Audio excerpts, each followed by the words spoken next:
जुलाई की ठंडी शाम थी। आसमान में काले बादल छाए हुए थे और हल्की हल्की बारिश हो रही थी।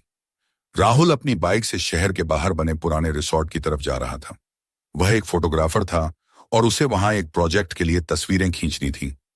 जैसे ही वह रिसोर्ट पहुंचा, तेज बारिश शुरू हो गई। राहुल जल्दी से अंदर भागा। रिसेप्शन हॉल लगभग खाली था। उसी समय उसने देखा, एक लड़की खिड़की के पास खड़ी बारिश को देख रही थी। लड़की ने हल्की नीली साड़ी पहन रखी थी और उसके लंबे बाल हवा में हल्के हल्के उड़ रहे थे। राहुल कुछ पल के लिए उसे देखता ही रह गया। लड़की ने मुड़कर राहुल की तरफ देखा और हल्की मुस्कान दी। हाय, आप भी बारिश से बचने आए हैं? उसने पूछा। हाँ, और शायद किस्मत से आपसे मिलने भी, राहुल मुस्कुराकर बोला। लड़की हल्का सा शर्मा गई। मैं नंदिनी हूं। और मैं राहुल। दोनों के बीच एक अजीब सा आकर्षण था, जैसे वे पहले से एक दूसरे को जानते हों। रात तक बारिश रुकने का नाम नहीं ले रही थी। रिसोर्ट लगभग खाली था। बिजली भी कभी कभी चमक कर गायब हो जाती थी। राहुल और नंदिनी लॉबी में बैठे बातें कर रहे थे। नंदिनी की हंसी बहुत प्यारी थी। जब भी वह हंसती, राहुल को लगता जैसे बारिश की बूंदें संगीत बन गई हों। तुम यहां अकेली आई हो? राहुल ने पूछा। नंदिनी ने थोड़ी देर चुप रहकर कहा, हाँ, थोड़ा सुकून चाहिए था। राहुल उसकी आंखों में छिपा दर्द महसूस कर सकता था। धीरे धीरे बातचीत गहरी होने लगी। रात काफी हो चुकी थी। बाहर तूफान तेज हो गया था। अचानक बिजली चली गई। पूरा रिसोर्ट अंधेरे में डूब गया। नंदिनी थोड़ा घबरा गई और अनजाने में राहुल के करीब आ गई। राहुल ने धीरे से उसका हाथ पकड़ लिया। डरो मत, मैं हूं, उसने कहा। नंदिनी की सांसें तेज हो गईं। कुछ पल के लिए दोनों बहुत करीब थे। उनके बीच एक गहरा रोमांटिक पल बन गया था। अचानक ऊपर की मंजिल से किसी चीज के गिरने की आवाज आई। धड़ाम। नंदिनी चौंक गई। ये आवाज?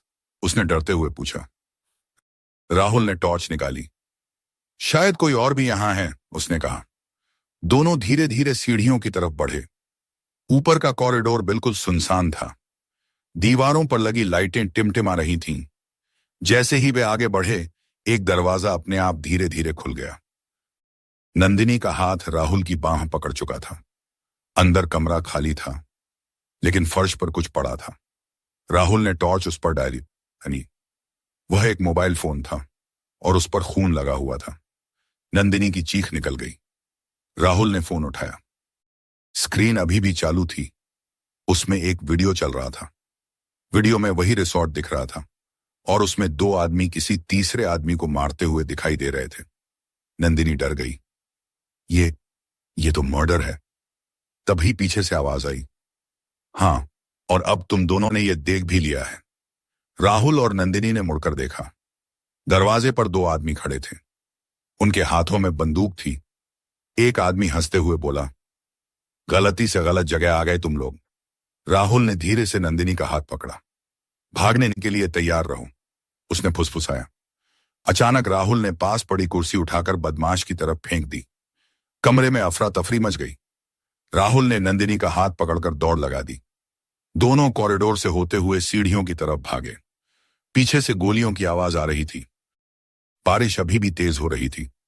दोनों किसी तरह रिसोर्ट के पीछे वाले जंगल में पहुंच गए। कुछ देर भागने के बाद वे एक बड़े पेड़ के पीछे छिप गए। नंदिनी की सांसें तेज चल रही थीं। हम बच पाएंगे? उसने डरते हुए पूछा। राहुल ने उसकी आंखों में देखा। जब तक मैं हूं, तुम्हें कुछ नहीं होगा। नंदिनी की आंखों में आंसू आ गए। उसने राहुल को कसकर गले लगा लिया। उस पल में डर भी था और एक गहरा प्यार भी। अचानक दूर से पुलिस सायरन की आवाज आने लगी। बदमाश घबरा गए और भागने लगे। कुछ देर बाद पुलिस वहां पहुंच गई। असल में नंदिनी एक क्राइम जर्नलिस्ट थी। वह उन अपराधियों की सच्चाई उजागर करने के लिए यहां आई थी। राहुल हैरान रह गया। नंदिनी मुस्कुराई। तुम्हारी वजह से आज ये केस सॉल्व हो गया। राहुल हंस पड़ा। और तुम्हारी वजह से मेरी जिंदगी में रोमांच और प्यार दोनों आ गए। बारिश धीरे धीरे रुक चुकी थी।